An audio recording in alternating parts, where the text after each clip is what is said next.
Kaya katulad na lagi ng mga ganyan, is update, recorded lahat ng session natin. Ano lang naman, pag nag-start tayo ng formal discussion, lahat ng session natin is uploaded. Kaya sabi po kanina, na may mga time na ipapa-open cam po kayo, kaya sabi ko po kanina, make sure na presentable. Kasi mamaya, nagpa-open cam ako, nakapantulog pa kayo, tapos makikita nyo sarili nyo online na ganun itsura nakapantulog kayo. So make sure lang naman po na presentable po tayo. Okay? So lahat po ng lecture ko, lahat is uploaded. So pwede nyo, lahat po ng lecture ko is technically ina-upload ko naman po sa yan. Kasi para at least hindi siya ganun kalaki kumain ng space. So ginagawa ko po, lahat ng video lecture ko is uploaded dun sa YouTube ko po. So, mapapasin nyo dyan, yan yung mga klase ko, yung mga nalidiscuss ko, may kita nyo naman dyan. So uploaded po siya. So kaya kina-upload sa YouTube, at least pag in-upload ko sa Moodle, link na lang ibibigay ko sa inyo. But at least kasi kung exact video yung bibigay ko dun sa Moodle, baka kasi kumain siya ng malaking space at kumain din siya ng mga data natin sa ating internet. So ginagawa ko, bibigay ko na lang yung link para at least hindi siya ganong kalaki kumain ng load or data natin kung panonood na lang siya via YouTube. Okay, so ito yung aking YouTube page. So pwede nyo naman po i-follow or i-upload ko na lang yung link sa Moodle po. Okay? Para at least kahit paano, pagkatapos natin mag-discuss, may kita nyo rin yung mga, o pwede nyo ma-visit o ma-review pa yung mga certain topic natin. Okay? So yan po, yung sa ating outline. Okay? So, may question po ba?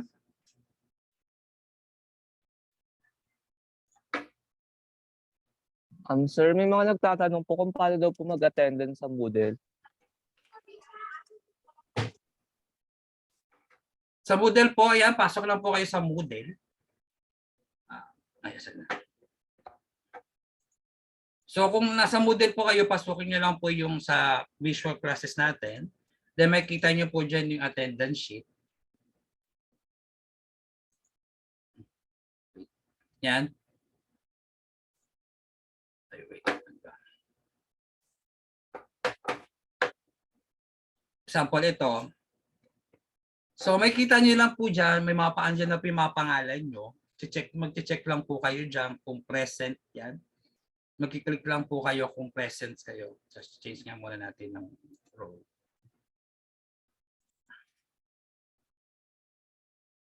Sorry, you don't have permission to do the report.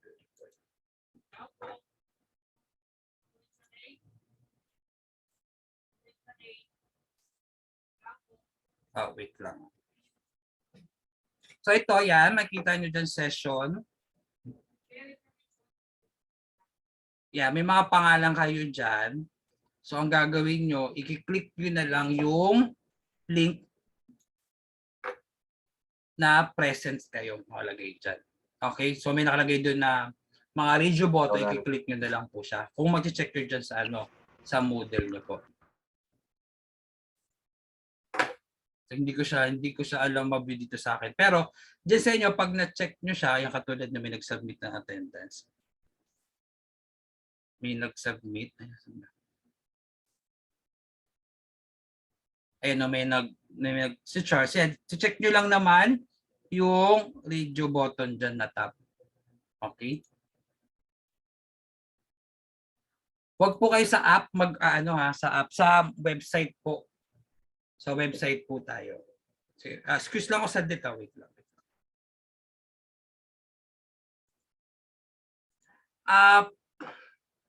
Sa ano po tayo maglalagin na sa moodle.udm.edu.ph ha?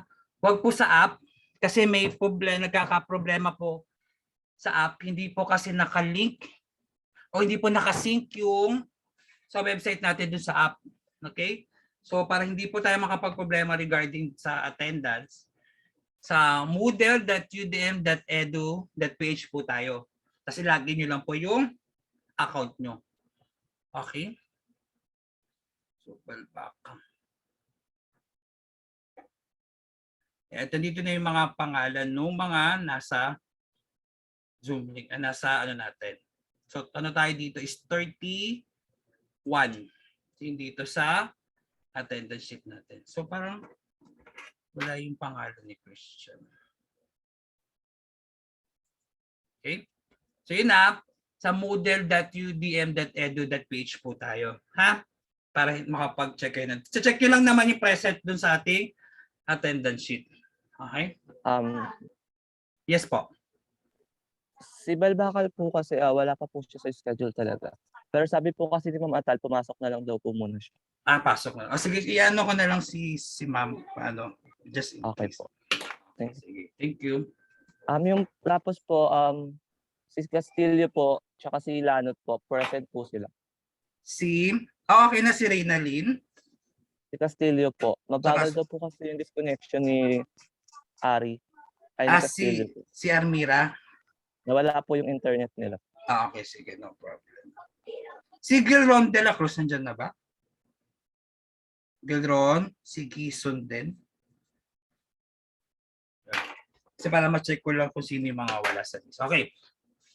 So, question ko, ano ba yung programming, ano yung mga programming na na-encounter nyo? Anong klase mga programming language na na-encounter natin in the past? Si last sem, for example. O yung mga last sem na meron kayo. Ano yung mga klase na programming na discuss sa inyo? Or this will be the first programming na meron tayo?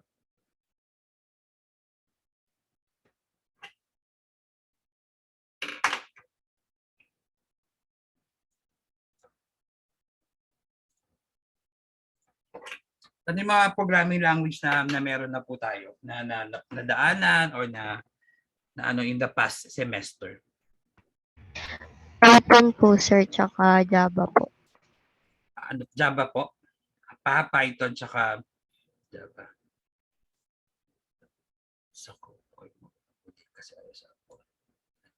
So, Java tsaka Python programming. Okay.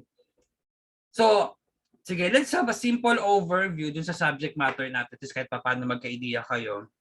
So, ang subject matter natin is all about C language or C# language, I mean. So, ang gagamitin po natin sa C# programming po natin is itong Visual Studio. Okay? So, kung meron tayong mga Visual Studio o mga kahit anong Visual C# app o platform, so technically dito sa Visual Studio kasi makikita natin. So, pag nag-file ako, new project,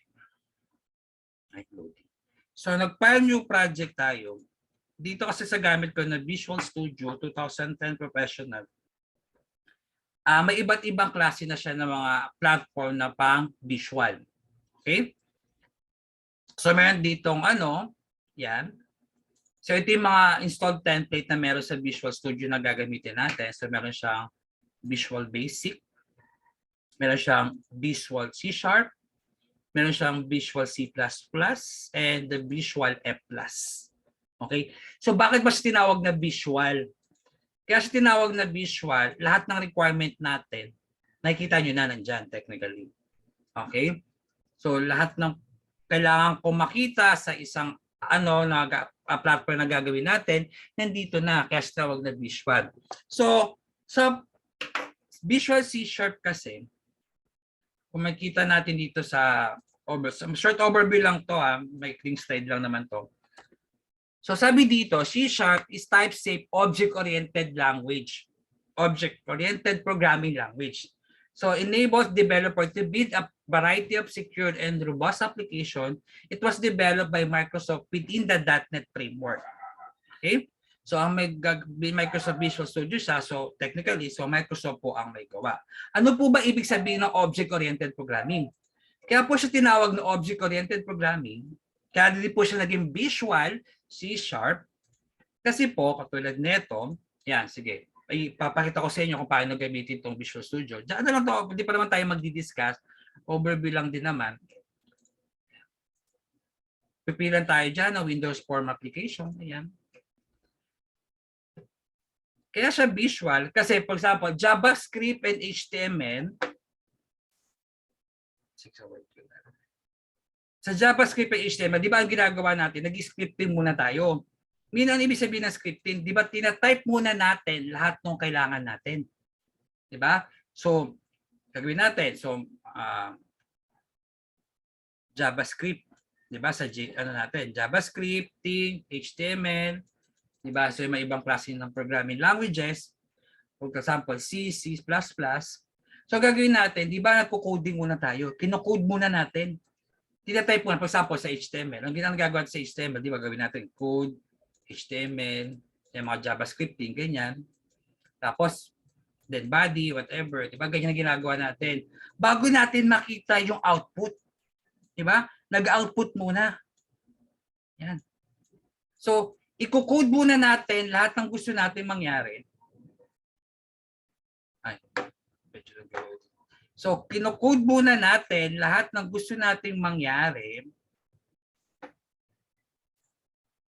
Para makita lang natin yung screen. Yan. So, sabi ko kanina, so nagko-code lang muna tayo. Yan. Ko-code lang muna natin lahat na gusto natin mangyari bago lumabas yung output. Di ba? So, minsan habang nagko-coding tayo, for example, sa JavaScript, yung HTML, nagko-coding tayo, yung desired output natin, hindi natin makita dito. Halimbawa, medyo nandito yung isa, nandito yung isang design, nandito yung isang design, tapos medyo nag-iiba doon sa gusto natin mangyari. So, anong gagawin natin? Di ba? Iko-code natin ulit. Di ba? Iko-code natin ulit, isi-save natin, bago natin i-run yung program para makita natin yung output. Di ba? So, ganyan ibang klaseng platform. Di ba? Sa JS, kasi more on scripting and coding. Magko-code muna tayo bago natin makita yung output. Pag object-oriented programming po tayo or visual programming, baligtad po. Pwede po muna tayong mag-design ng platform na gusto natin o ng form na gusto natin. Halimbawa, meron ako ditong text. Halimbawa, meron ako ditong name. Yan, meron akong name. Tapos sa name, meron akong text box. Ayan. Kung saan ako magta-type. So, ano pa mga gusto ko, lalagay ko dito. Yan. Tapos meron akong gusto kong button dito, nakalagay okay. Yan, okay. Tapos maglalagay ako dito ng close. Yan. So dito sa object-oriented programming, pwede mo na makita yung desired output na gusto mo. Di ba? Then kapag nalagay mo ng desired output na gusto mo, tsaka ka gagawa ng code. Yan. Tsaka magko-code. So ito, mapapagana mo pa makikita mo na agad yung output pero hindi pa siya gagana kasi wala pa siyang code. Pero pwede mo na siyang ma-design sa gusto mo. Okay?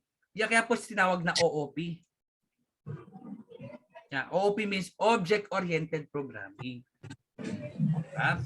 Then, para gumani functionality ng Visual C# natin, mga visual program natin, kailangan mo pa siyang i-code.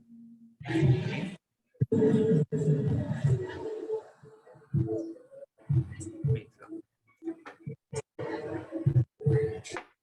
So sa ibang programming, katulad pag mga code lang tayo tapos output. Dito sa visual hindi po. Okay, kaya po siya tinawag na object-oriented programming. Di ba? Makita mo na agad yung gusto mong design. Okay, o yung gusto mong output compared to other normal coding lang po tayo or scripting.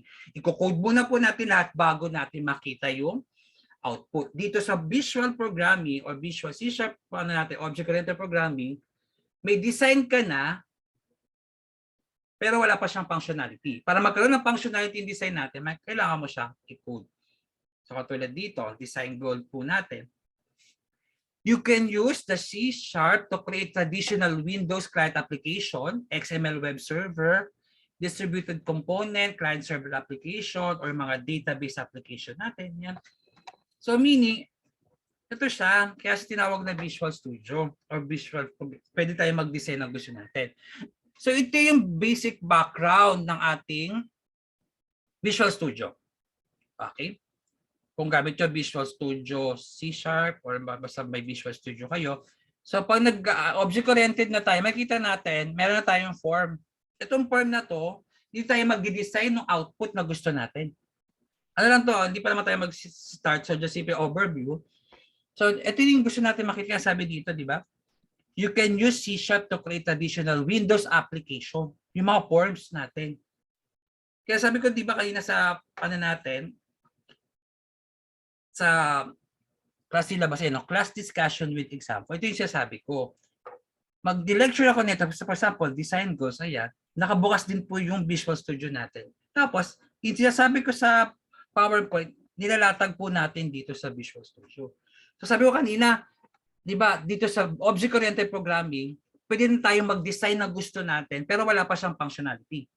For example, magdi-design lang tayo, dahil visual C# siya, object-oriented programming tayo, so gagawin natin is drag and play lang po yung gusto natin. So, ba kailangan ko? For example, gusto ko maglagay ng label. Yan, label. Yan. Label. Tapos, right-click ko lang siya para palitan mo lang siya. Diba? O makikita mo yan, mga code, mga properties niya, nandyan. Then, kung ang bawat nilalagay po natin dito sa toolbox natin dito, lahat na kailangan po natin nandito, i-drag lang natin. Tapos may sa kabilang side naman po, nandun yung properties ng dinag natin. So ayan, ito yung properties ng label na dinag natin. Ayan. Tapos example, ano pa gusto natin? For example, sir, gusto ko maglagay ng text box para para doon sila mag-type. O, nilagay ko lang po text box na kailangan, lahat ng kailangan na ito, hanapin nyo lang. Ayan, text box. Drag lang po. Yeah. Pag drag nyo dyan, lalabas yung properties ng text box kanina. Ayan. Nakalagay dyan, text box properties. O, pag click mo naman itong label, label 1, properties. So, ano pa? So, pwede ka pa maglagay. Sir, gusto ko pa mga ibang details. So, gagawin lang natin, drag lang natin dyan. Drag. Kasi ano pa?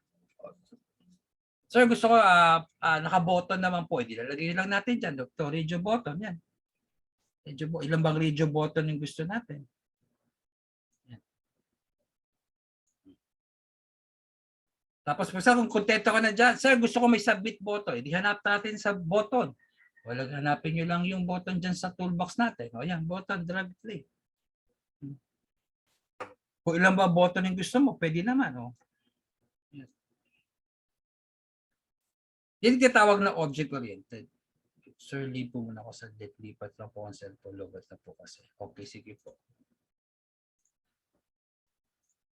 Yeah. Then, kung kontento na tayo, na-design na natin po lahat ito, so gagawin lang po natin, pipindutin lang po itong nakalagay na itong play button na po yan, yung pipindutin lang natin. Pero ito, discuss pa natin ito further sa mga susunod. So just binibigyan ko lang kayo ng overview what is object-oriented programming. Okay? So pag napindot po natin yung play button na, ito na po yung output natin. Di ba? So may output na kayo, nakapag-design na kayo ng gusto nyong design. Yan, may mga button na. Pero, hindi pa siya gumagana. Doon pa lang po papasok yung programming. After natin mag-design nung application na gusto natin. Okay? So dito sa C# o Visual C#, magdi-design po muna tayo bago natin ipasok yung programming. So alam na natin, di ba? Kayo nang bahala mag-design ng gusto nyo, then tsaka natin siya lalagyan ng mga functionality. Diba? Pag pinindot natin yung button na to, yung laman nito magsasubmit, okay, mabubura, diba? So pag ganyan ginawa natin, so wala pa siyang functionality, hindi pa siya gagana. Pero pwede kayo mag-type. Yan, pwede kayo mag-type sa text box natin. Pwede nyo i-click yung radio button na yan. Yung mga radio button na yan. Tapos pwede kayo mag-button yan, button yan, button yan. Yan po yung tinatawag na object-oriented programming. So lahat po ng visual programming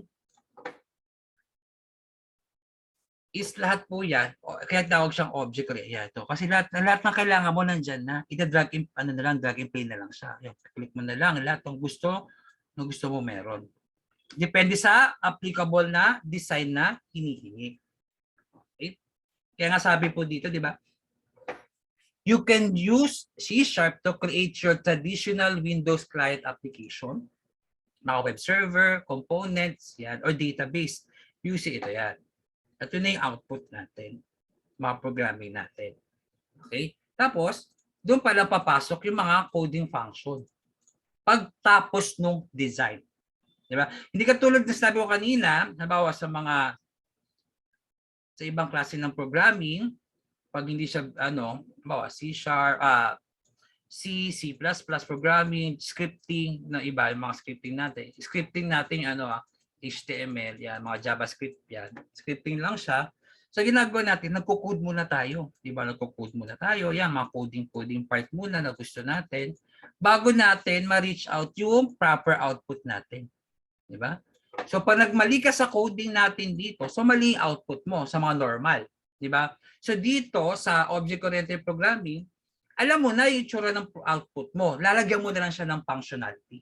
So doon tayo magko-code na tinatawag. Okay? So nasusundan po ba yung ibig sabihin ng object-oriented programming natin?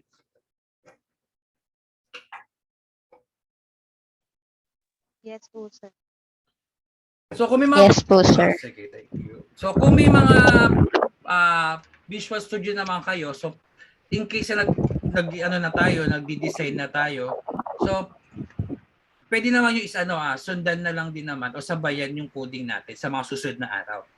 Okay? So siguro kung sa mga darating na araw, siguro mag-upload na lang ako, bibigay ko sa inyo yung Google Drive link para makapag-download kayo kung sa kayo pwede mag-download ng mga platform na para magamit sa coding po natin. So probably, basta within this week, bago tayo mag-discuss ng mga ganito, so bibigyan ko kayo ng link so kayo pwede makapag-download. So kung meron naman din kayo, wala lang pong problema. Okay, so kung wala, i-upload na lang po yung sa classroom natin. Okay, yeah. So yung design goal natin, the language provides support for software engineering principles such as strong type checking, array bounds checking, automatic garbage collection. Ibig sabihin, marami tayong pwedeng gawin dito sa object-oriented natin. Kasi pwede mo mag-design eh. Di-design mo na lang siya, then tsaka lang na siya natin lalagyan ng functionality. So yan, yung form mo, pwede mo naman siya i-adjust. Yan. Tapos, yan, pwede mo naman i-drag-drag na lang din ulit, depende sa gusto mo, kung ano itsura ng form mo. Yan. Tapos sa mga susunod, pwede mo lagyan ng kulay, everything, lahat na pwede mo gawin sa design mo, wala na pong problema. Tapos yun na, tsaka natin lalagyan ng functionality, yung button, bawat button, may kanya-kanyang functionality ng button na to, yung button na to, yung button na to, which is pwede mo na siyang laruin, di ba? Depende dun sa application na gagawin natin. So dito, pwede tayo maglagay, sabi nga dito, di ba? Pwede tayo maglagay ng mga databases, yan, o lahat ng mga probability na gusto natin. Then design goals, intended to be suitable for writing application for both hosted and embedded system, ranging from the very large that use sophisticated operating system down to the very small having dedicated function. So hindi lang tayo mga basic sa bit lang, so hindi lang puro submit button lang, hindi lang puro clear button, may iba't ibang functionality pa na pwede tayong gawin. Okay, for example, may isang papakita ko sa inyo yung sample. Ano lang din naman siya, mga sample template lang naman ito na nagawa.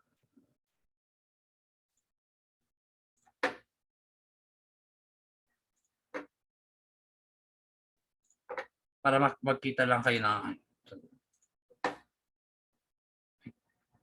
makita nyo yung mga sample functionalities na sinasabi natin. So object-oriented, ganun lang. Drag and play lang tayo. So, tip lang po regarding sa pagdi-design natin. So, lagi ito sinasabi sa mga developer o sa mga designer ng mga program, regardless at kahit anong program siya, regardless na gumagawa kayo ng website, gumagawa kayo ng applications. Ang pagdi-design po is based dun sa gusto ng client. Okay? So, lagi sinasabi po, yung gagawin natin is based doon po sa gusto ng client. Ha? Regardless kung ano po ginagawa natin, kung gumagawa tayo ng security, gumagawa tayo ng website, o gumagawa tayo ng kahit anong design, ang lagi pong nasusunod is yung gusto ng client. Hindi yung gusto natin as developer. Pero dito sa gagawin na, okay lang na kahit anong pagsamahan yung kulay, pagsamahan yung violet tsaka pink, diba? Kung magdi-design kayo, wala na pong problema kasi tinitest nyo siya para sa sarili nyo. Pero kung magpipresent tayo sa industry, sa client na ginagawa natin, mapa-regardless man siya, mapa-security platform man siya, security design, network design, website design, or mobile application, everything. Lahat ng design na gagawin po natin is yung nasusunod yung gusto ng client. Ha? Hindi yung gusto natin as a developer. Pwede tayo mag-suggest na ito yung magandang gamitin, pero hindi natin pwede insist na ito yung gusto natin. Magkaiba po yun ha. Lagi natin sinasabi is yung gusto natin, i-ano lang natin yan, isasuggest natin, pero hindi natin i-insist na kailangan ganito, na kailangan ganyan. Hindi po ganon. Okay? Okay. So, ito yung example ng object-oriented. So, tanggalin ko lang. So, sabi natin kanina, dun sa design goals, intended to be suitable for writing application for both hosted and embedded system. Hosted meaning sa isang lang, sa isang platform mo lang gagamitin. Embedded meaning connected pa siya sa iba. O napasama pa yung sa iba, di ba? The engines from very large that use sophisticated operating system down to the very small dedicated function. Katulad nito, contact form lang to. So pag lahat naman yan madi-discuss natin. So ito yung design ko. So, pinagawa kayo ng contact form, pinagawa kayo ng contact tracing form, di ba? Tapos ito yung gusto niyo. Ito na po yung contact tracing form, sir. Ito gagawin natin. For example, na-design nyo na yan. Na kung sa design natin yan, nakita natin yung mga arrow, next, yan. May add, delete, save. Diba? For example, ito, mga design na gusto mo. Diba? So, play lang natin yan.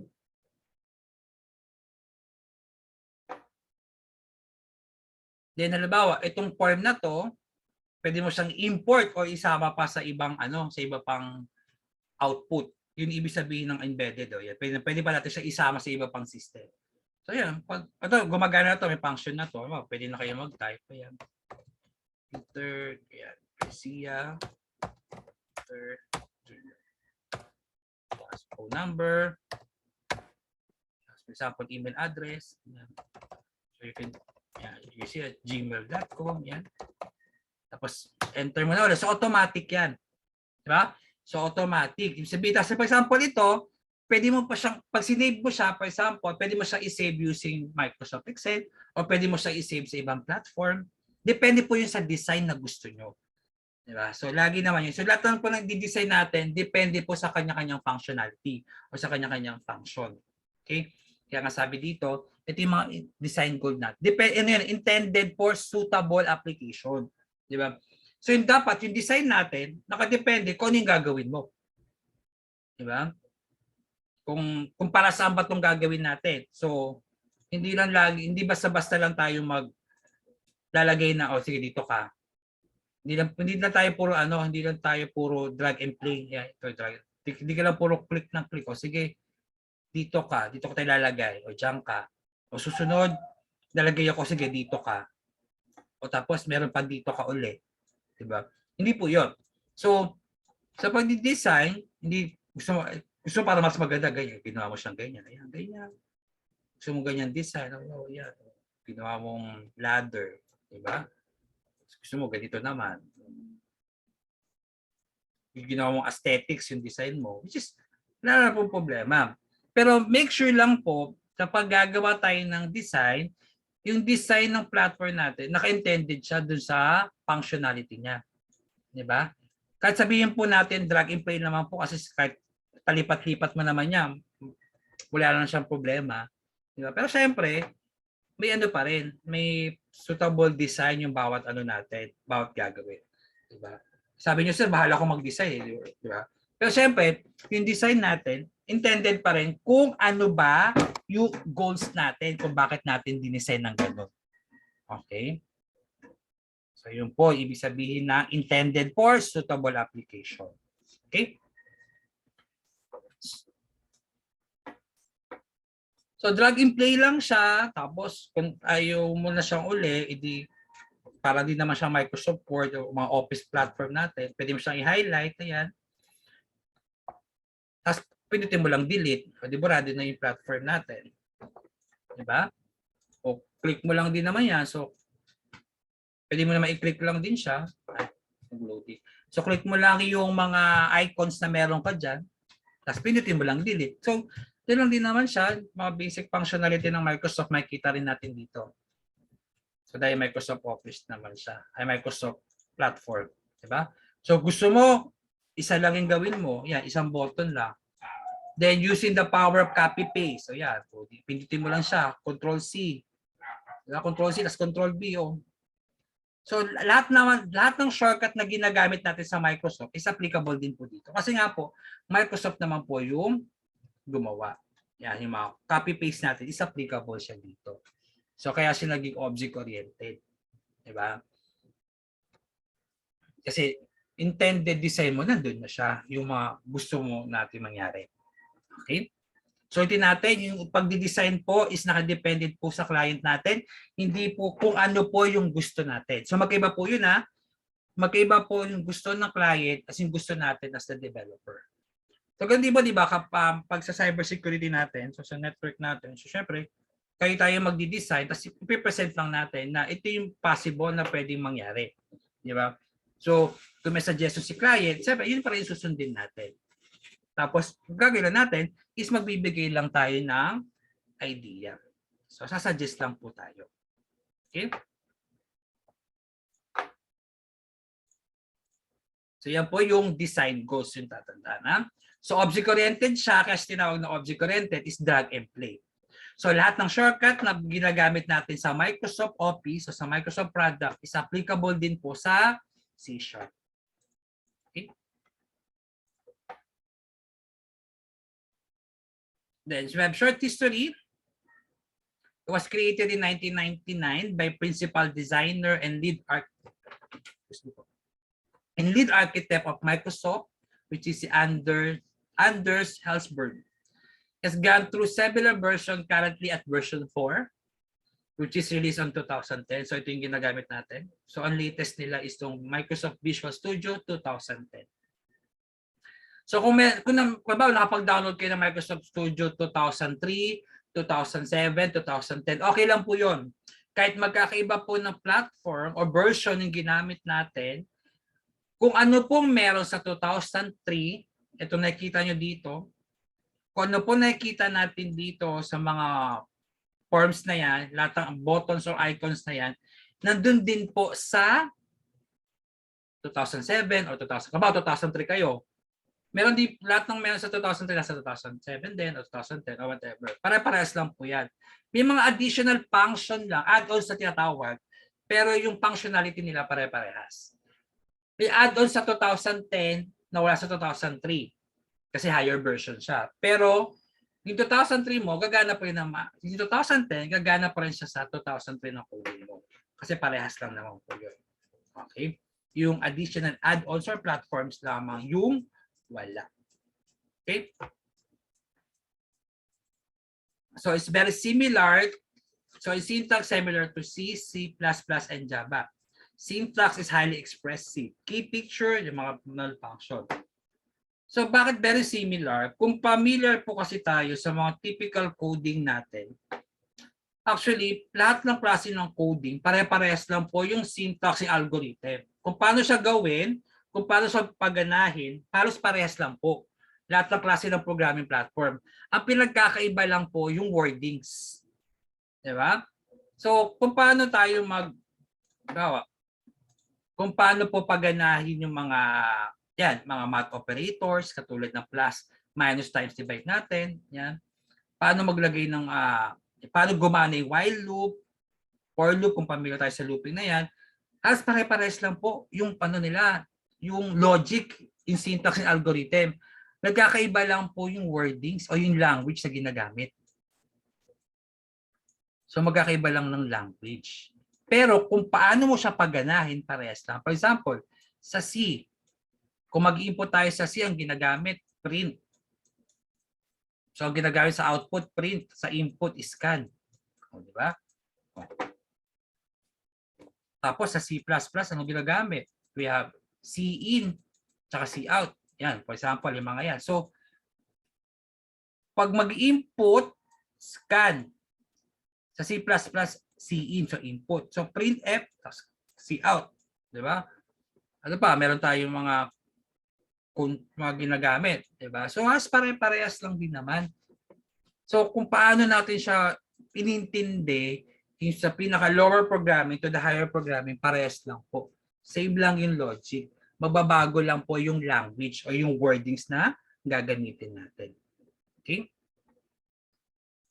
So kung may idea na kasi sa Python, parehas lang din naman yung sa Python programming natin. So hindi naman siya nagkakalayo. Okay.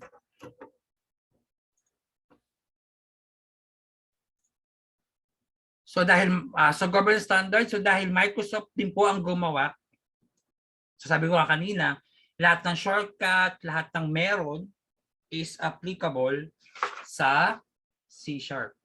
Diba? Sabi nga kanina, yung mga copy-paste natin, yung mga autocorrect natin, meron din po sa C# kasi Microsoft product din po siya. So, parehas lang po yung mga functions na meron tayo. Okay? So, salit lang to.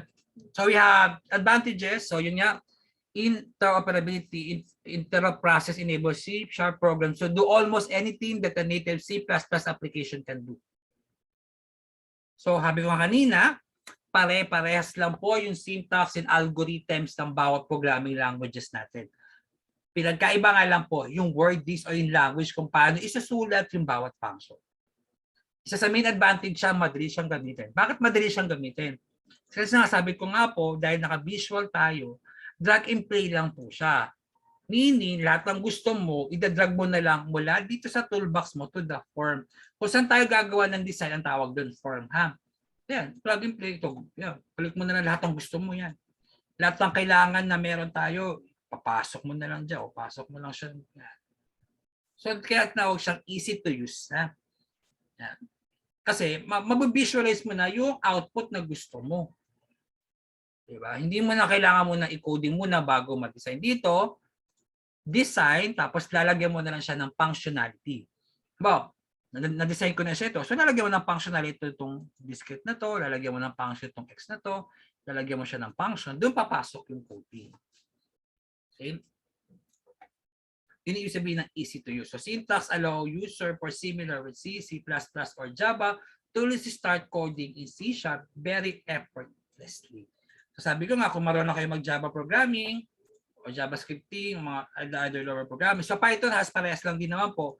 So medyo madadali na rin po kayo sa paggamit ng C#. Okay?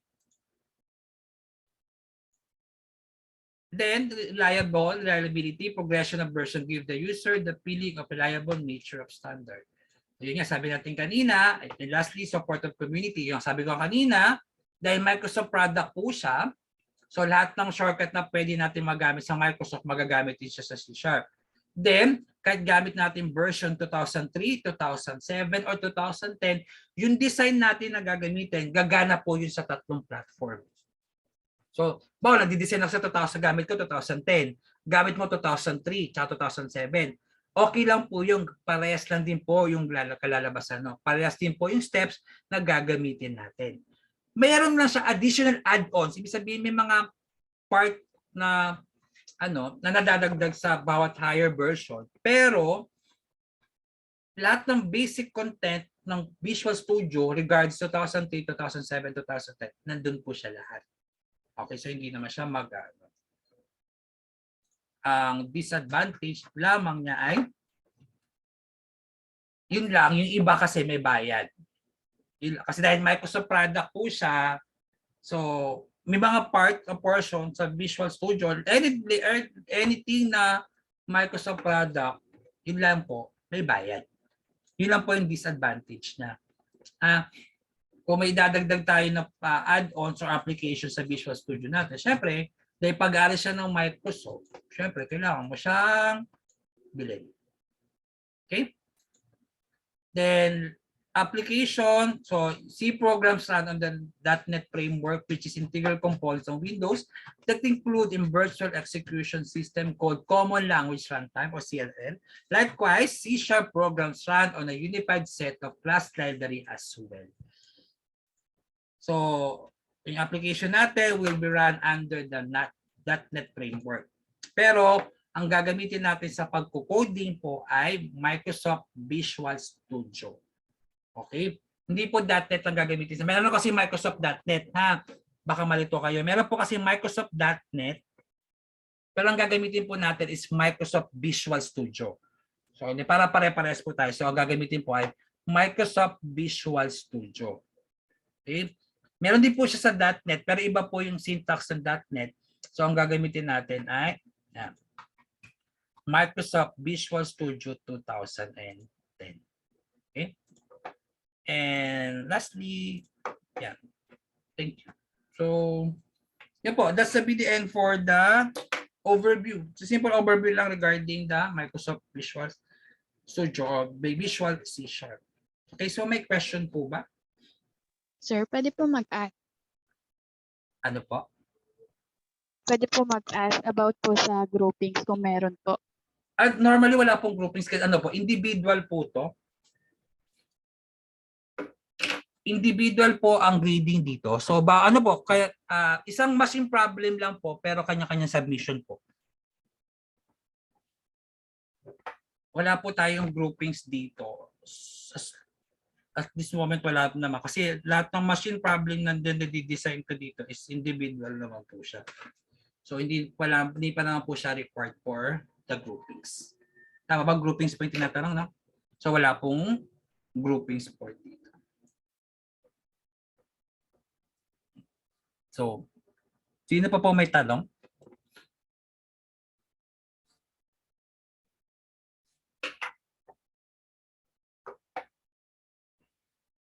So you feel free to ask questions. So basta yung question regarding sa subject matter natin.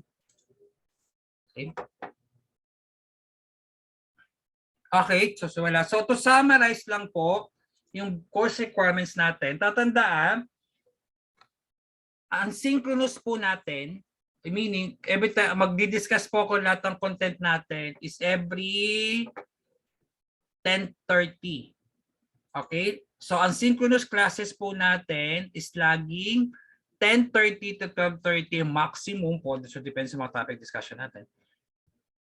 Okay? Synchronous to. So, 10:30 to 12, o maximum to 12:30, that will be our online discussion. Yung 7 to 10 po natin kayo na umaga, that will be our asynchronous. So, yung 7 to 10 po, dun po yung maximum na submission o yung deadline na mga activities and assignment na gagawin natin.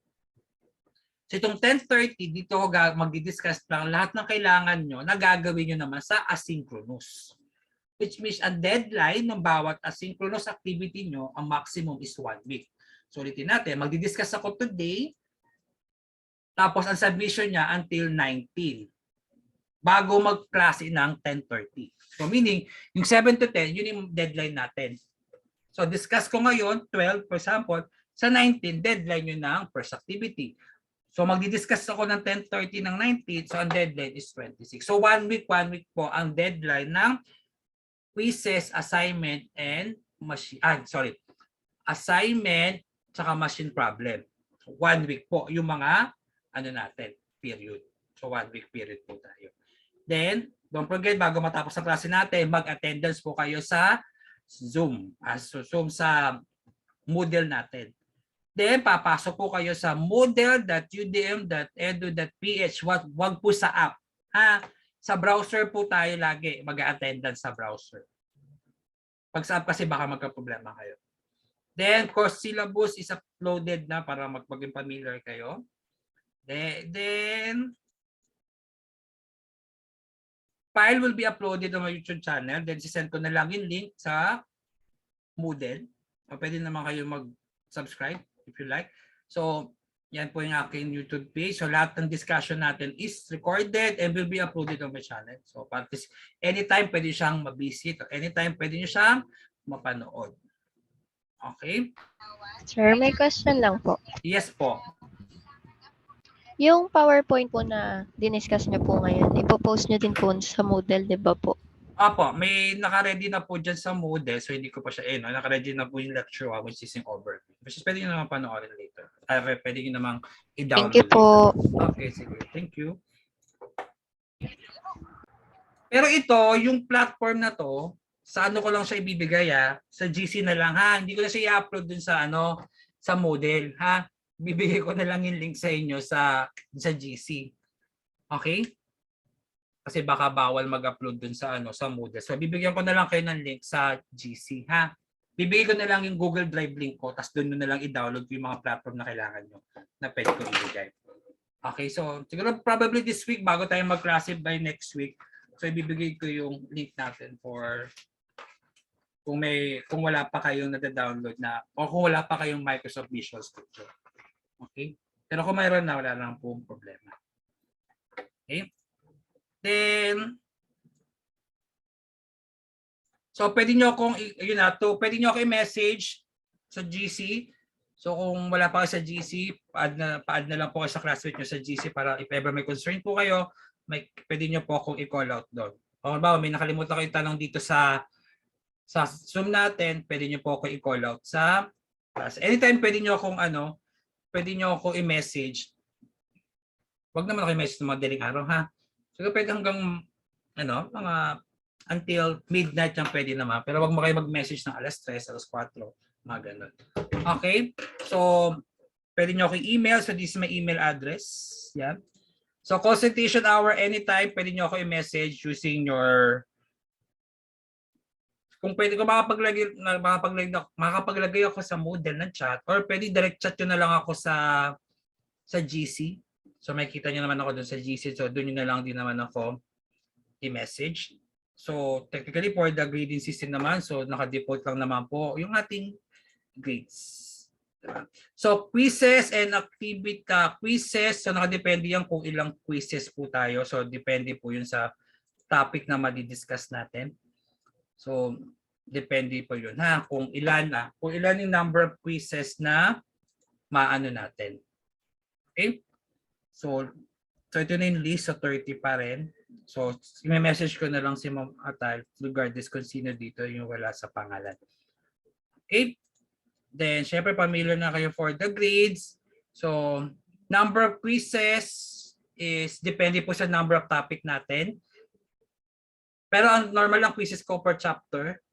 Pero yung laboratory natin depende sa topic na discuss. So, dun tayo medyo madami sa laboratory exercises. So, quizzes depende sa natapos natin sa chapter. Okay? So, may questions pa po ba tayo?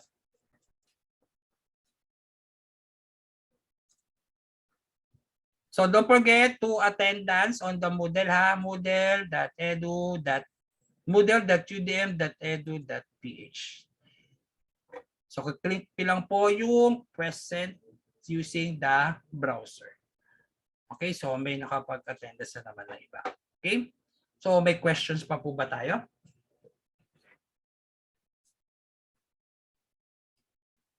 As of now, sir, wala pa naman po. Sige. So, kung there's no question, so that will be all for today. So, we will start tayo ng formal discussion on next week. Okay, so later i-upload ko itong overview para paano yung ma-browse na siya or mabasa nyo siya. Okay?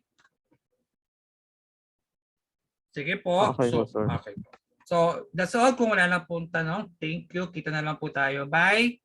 Next week po. Bye, sir. Thank you po. Sige Bye po. po. Bye. Thank Thank you. you po. Salamat po. Thank you po. Thank you po.